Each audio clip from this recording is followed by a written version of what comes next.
Alors, bienvenue à cette table éditoriale du Devoir. Nous recevons aujourd'hui Paul Saint-Pierre Plamondon, chef du Parti québécois, qui est le premier de nos trois chefs à accepter notre invitation. Bonjour, M. Saint-Pierre Plamondon. Bonjour. Trois chefs, parce que le premier ministre François Legault a décliné nos invitations. Je suis accompagné de François Carabin, qui est notre journaliste à Québec, Robert Dutrisac, qui est éditorialiste, Bien sûr. et Michel David, notre chroniqueur. Bien sûr. Vous émergez tout juste d'un congrès des membres, un congrès d'orientation. Vous avez changé de logo pendant la fin de semaine. Oui. Mais à part le logo, qu'est-ce qui a changé entre le PQ de 2018 et le PQ qu'on observe aujourd'hui? Je pense que c'est une volonté d'être plus clair qui ressort, plus assumé. C'est un congrès qui se distingue par rapport à quel point on est clair et assumé sur nos orientations. C'est pour ça que la thématique, c'était « Changeons d'avenir ». Je voulais vraiment qu'on définisse c'est quoi l'avenir que nous, on voit. Donc, on ressort de ce congrès-là, d'une part, pas grand déchirement, 125 propositions adoptées, tranchées, bien débattues. Donc, ça, c'est quand même quelque chose de bien, parce que dans la réflexion de 2019 qui avait lieu à Trois-Rivières, c'était, on veut débattre, mais on ne veut pas de déchirement qui nous éloigne de notre projet puis de nos idées. Il y a eu des vrais débats, ça a été débattu, là, mais avec un sens du devoir. Là. Ça, je suis très, très heureux de ça. Je pense qu'en ce moment, la prise de conscience chez les membres, comme chez l'ensemble des Québécois, qu'il y a bel et bien un déclin linguistique, que nos intérêts économiques sont mal servis par le Canada et que toute personne qui a à cœur l'environnement devrait remettre en question la part des impôts québécois versés aux pétrolières de l'Alberta, le fait que cet argent-là n'est pas utilisé à la transition vers la nouvelle économie. C'est surprenant comment, sur la langue française, Québec solidaire et les libéraux sont d'accord, chantaient les louanges du projet de loi 96 qui vient de la CAQ. On se distingue en environnement parce qu'on remet en question les 2 milliards qu'on envoie en Alberta par année de nos impôts. Puis on arrive avec un plan pragmatique qui nous distingue. Donc, c'était vraiment l'idée, c'était d'être le plus clair possible sur les orientations qui sont fondamentales, mais qui sont aussi distinctives, c'est-à-dire qui rendent le Parti québécois la seule option pour parler de ce sujet-là. La partie du discours que j'aurais souhaité qui résonne davantage, c'est le fait que l'avenir que nous propose la CAQ est beaucoup plus sombre que notre proposition d'avenir. Est-ce que vous avez une opinion là-dessus? Êtes-vous pour une monnaie québécoise ou conserver la monnaie commune avec le Canada? Ce qu'on sait avec certitude, c'est que le fait d'avoir une monnaie commune avec le Canada, qui est un pétro-gouvernement, a eu une incidence marquée sur nos exportations. Ça, c'est un fait parce que ça dope la monnaie canadienne à la hausse et donc ça transforme notre économie. On me répondra, oui, mais vous avez un chèque de péréquation en échange. Et moi, je répondrai, c'est justement pas ça que je veux.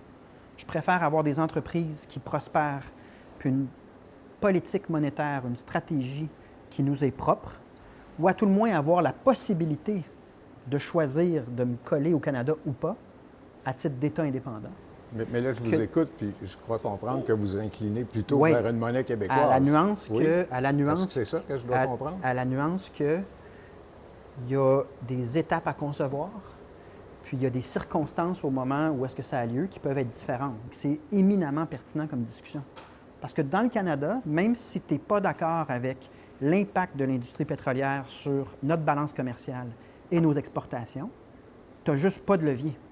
L'indépendance, c'est le droit de concevoir une stratégie qui est différente à titre d'État souverain. La position, je veux laisser le parti la concevoir dans le détail. Le piège pour un politicien qui est à la tête d'un parti qui veut incarner la rigueur puis la précision, c'est de répondre du tac au tac des choses qui, en fait, sont hyper vagues, là, dans le sens que quand on va arriver sur notre politique pour la monnaie ou pour des questions comme l'armée, on aura travaillé puis on aura un dossier qui est beaucoup plus complet qu'une réponse oui ou non.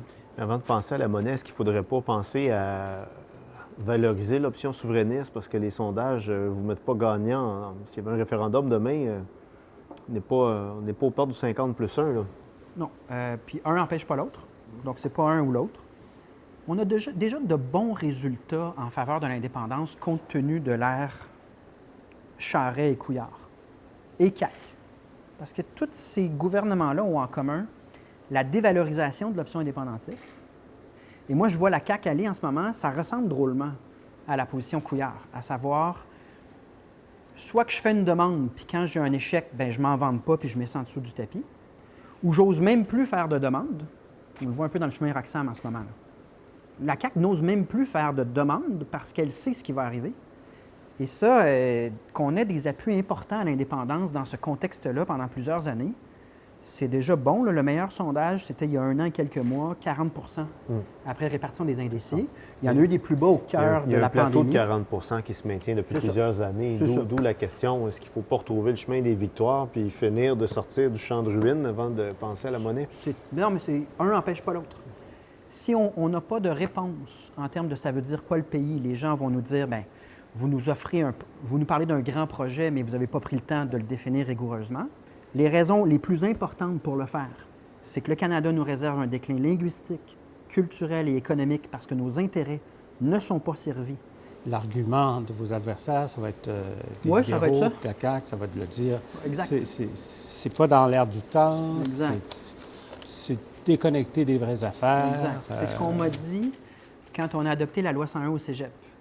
François Legault m'a traité d'extrémiste, puis on m'a répété je ne sais pas combien de fois, vous êtes déconnecté des vraies choses. Résultat, 2 mois plus tard, un sondage arrivait à 68 de francophones en faveur de notre mesure, puis la proportion de francophones qui s'inquiètent du déclin du français, c'est encore plus grand.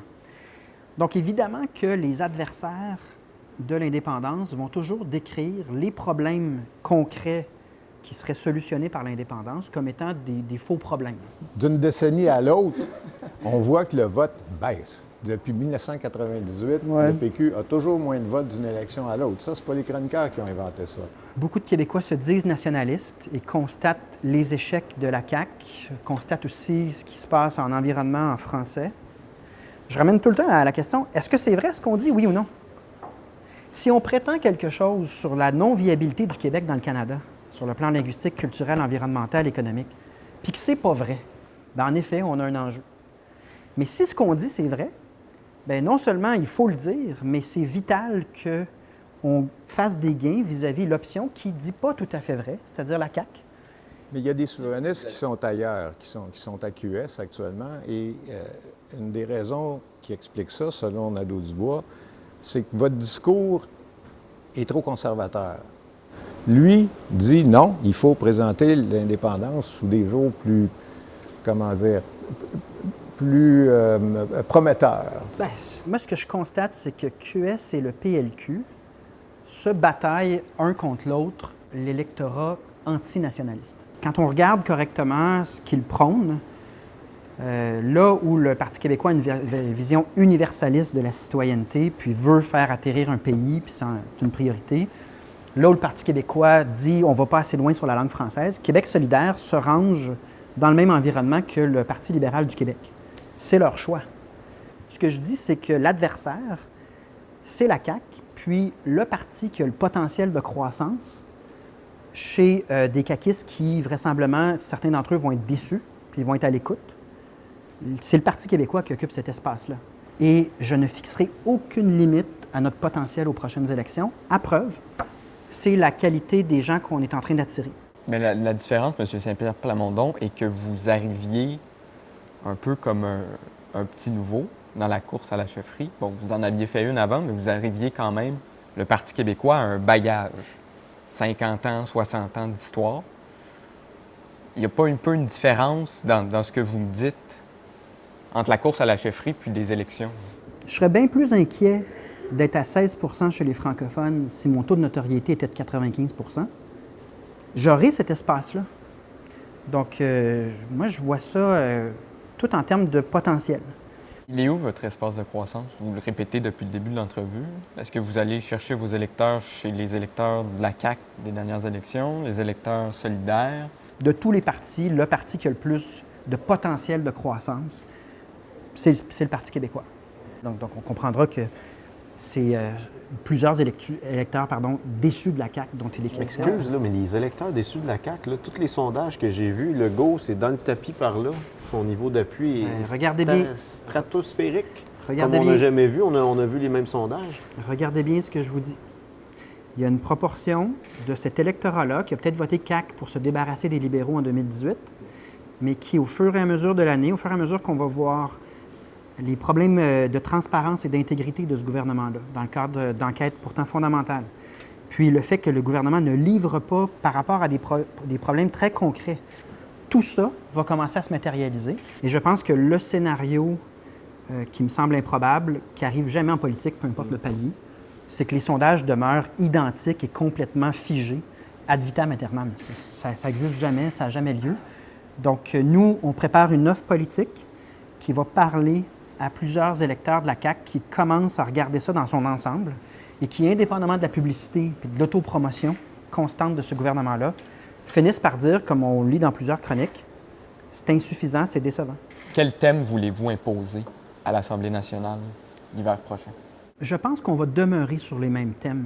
Non seulement sont essentiels, mais c'est parce qu'il y a juste nous. Sur l'environnement, on va mettre de l'avant une approche qui est rigoureuse, pragmatique, qui nous rend uniques. Seul parti à parler d'enjeux déterminants comme la culture, pour lequel on n'a pas les leviers pour arriver avec une politique culturelle qui valorise la culture québécoise. C'est sûr qu'on va continuer dans la prochaine session, parce que si c'est pas nous, c'est personne. Paul Saint-Pierre Plamondon, c'est tout le temps qu'on avait. Merci beaucoup d'avoir été avec nous aujourd'hui. À une prochaine. À une prochaine.